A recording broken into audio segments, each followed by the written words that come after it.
Yeah, I hear ya. No, you listen. You guys locked me out on the patio, and I politely tapped on the window. Whoa, time out. With your gun. Debatable. The weekly hangover. This'll probably hurt, but you'll be thirsty for more.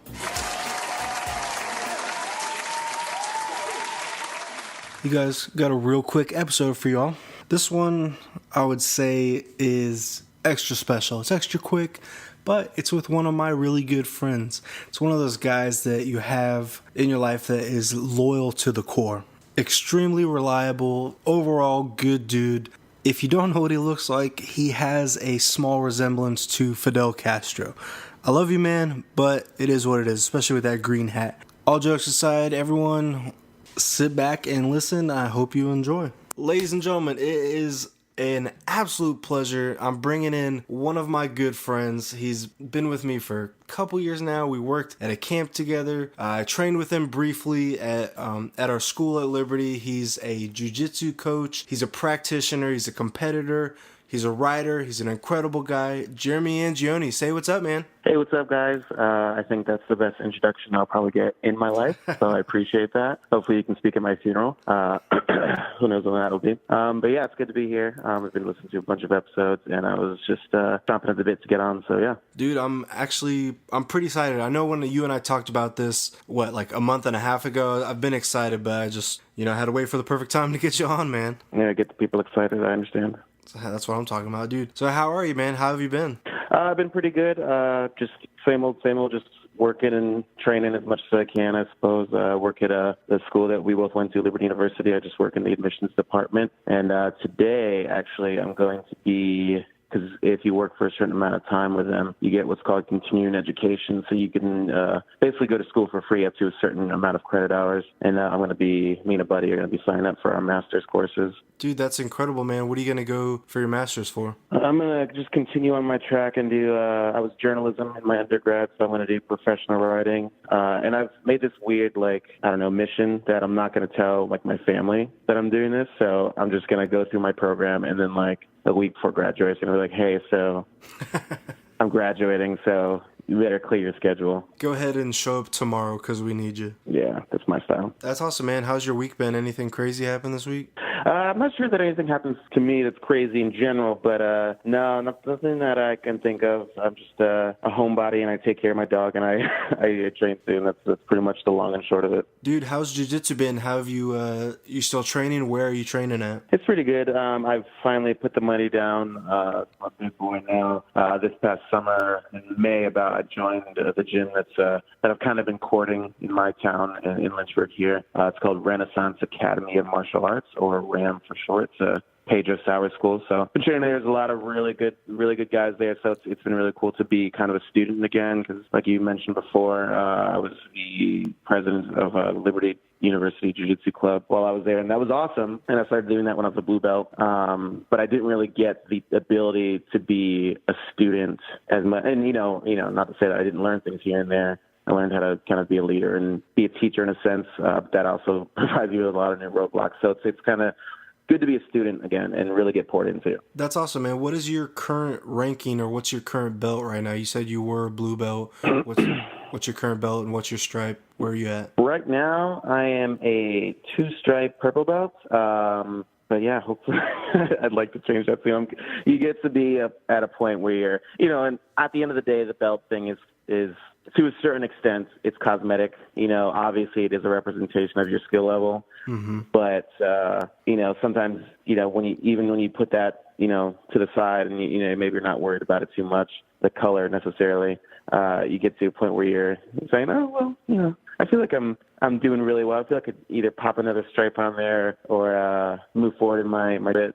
But I kind of try to stay away from that sort of thinking process. Just try to do me and understand that if I'm in it for the long haul, then the belt color doesn't really matter. Yeah, I would say that it doesn't matter, but it's good to know that you're not dealing with, well, I guess they would find out real quick that they're not dealing with a first-timer. What I remember from jiu-jitsu in training, at Liberty, is, there was, guys that, come in for the first couple of times, they know maybe one or two moves, and then they go super hard, and it's almost, there's sometimes where it's been kind of reckless for some, not specifically at Liberty, but when you roll with someone that has, it's one of their first times and they're super gung-ho, like, do you ever feel that, do you ever want to be like, hey, don't go nuts, I know it's your first month, but chill out? Yeah, I mean, that's it's kind of the understanding that people have the distinction that people have to make when they first come into jiu-jitsu. A lot of people see it as UFC club or something like that, or MMA club or what have you. So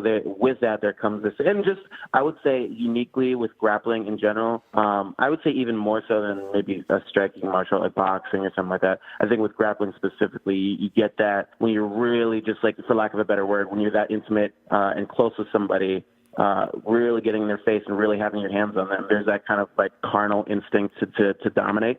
So I think a lot of that takes over for guys. And I wouldn't even say it's because like the guy's a meathead necessarily or has a big ego. It's just almost instinctual. And some guys deal with that a little better. I've had guys who look like meatheads, who look like the muscleheads, who are completely humble and can completely manage their strength. And then you have guys like half my size who are 200 pounds and, they're pretty small and then they're going, ham, they're going reckless. So it can be, the aggressive little chihuahua or the like the gentle like Rottweiler. So it can really go either way. But guys who have a lot of experience can be that way too. I know I catch myself sometimes going a little more than I should. But it comes with the territory. It comes with experience and just kind of a constant game of checking yourself and your own ego. And that kind of battle doesn't really go away just because you have a black belt or what have you. I've met plenty of black belts who have giant egos and they maybe not met, but I've experienced people like that who act like jerks and tough guys. So it's all over. It runs the gamut. I would prefer to roll with someone that is way above me than rolling with someone. I mean, I don't mind. I wouldn't mind rolling with a first day white belt. Someone that has never done anything. He's just trying to get the physical aspect of it, which is cool. Trying to learn some stuff. But I would rather roll, for instance, with you instead of like a first month guy, just because. Right.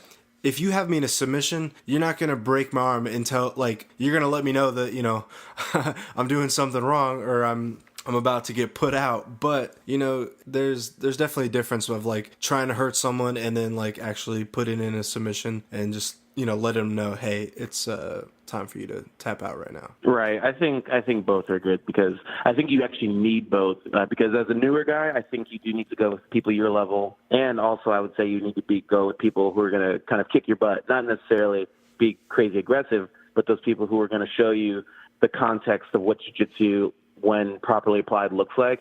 And you kind of get that sense of awe and wonder, like, wow, this is crazy. I want to learn how to do that. And I've had guys, those kind of bulls in the gym who, put me through my paces and really test my mettle and trounce me at the end of the day. But I think to myself, like, man, I want to be that good. I want to be excellent. But then you also need, I think as a more experienced guy, you need to have those people who are quote unquote under you that you need to roll with. One, so you can kind of learn to be gentler. It takes you out of a competitive mindset when you're going with somebody who's maybe a little less experienced. And it puts you more of in a teacher mode, and I think that kind of can humble you. You also just, you can, it makes me sound like a bully, but you can also experiment with your own game without a ton of consequences. Mm-hmm. So if I'm trying to sweep that I can't really get on maybe a guy who's a little better than me or the same experience level, then maybe I can try it out on somebody who's a little less experienced. That way I can kind of work it out. And that way I can teach it to that guy as well. So it's a very symbiotic kind of relationship, whether you're a more experienced guy going against a new guy or a new guy going with somebody your same level. It goes all over the place.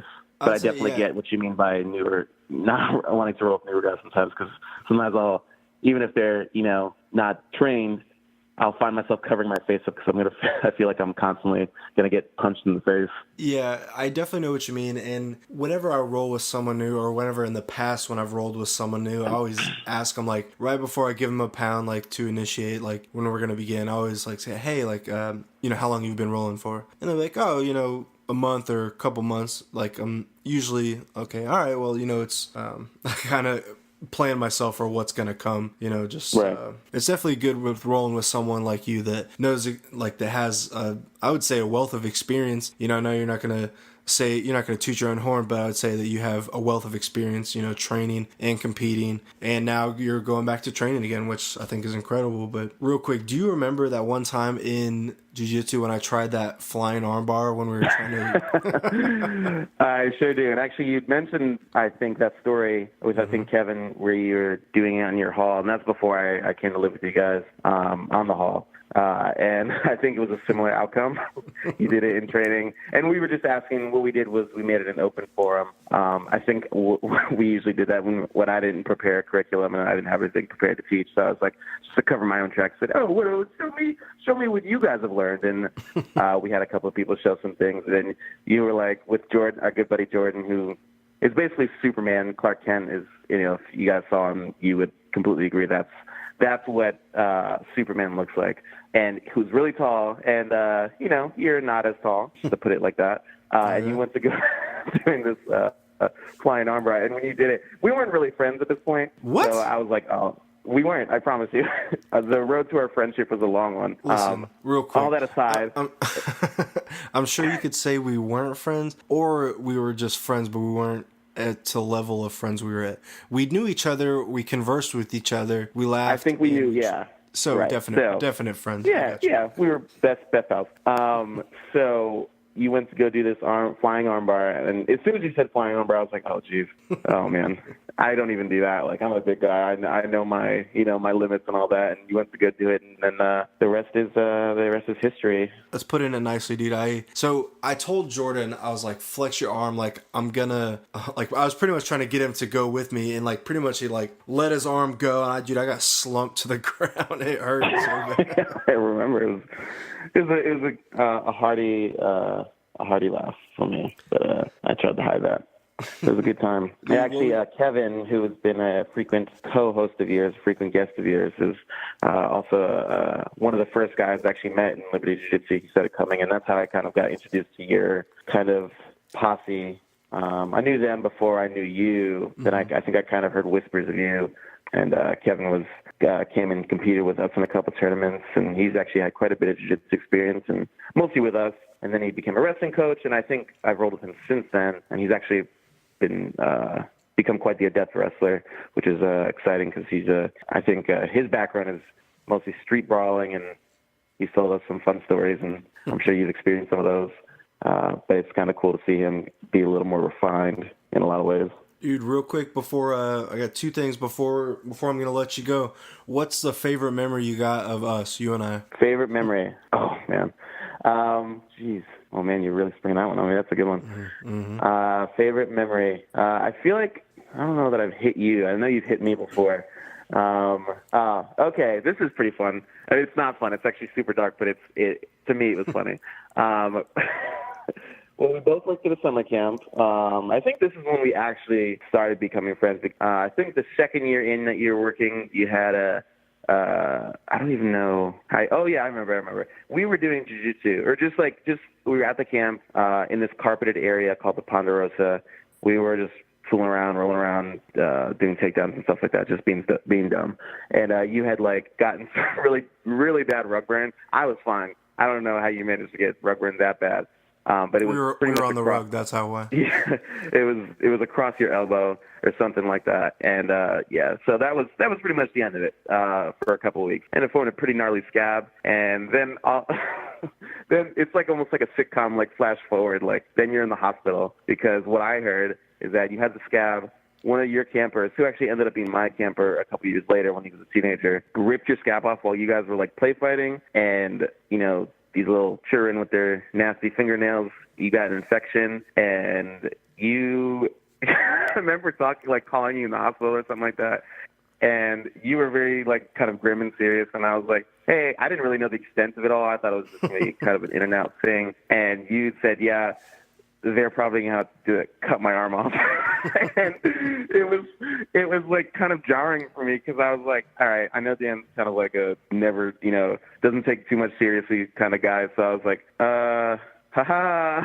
I don't know if you're joking. I think you actually might have texted me that. And I was like, geez. keep on keeping on, buddy.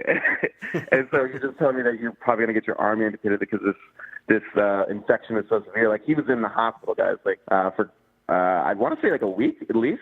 Here, I'm gonna jump in real quick. Your timing, you have the basic story down, but I'm gonna jump in. So I'm 99% sure it was my very first summer because I didn't want to go home.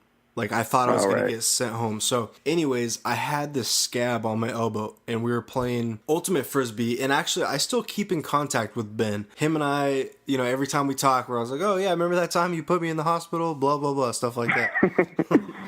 And, really cool guy. But Ben's the camper for you guys. Yeah, he was the camper, and now he goes to Virginia Tech. Shout out, Ben Johnson. What's up, man? So we were playing Ultimate Frisbee, and he jumped on my back when I was throwing the Frisbee, and I threw him off because I'm like, get the heck off me, dude.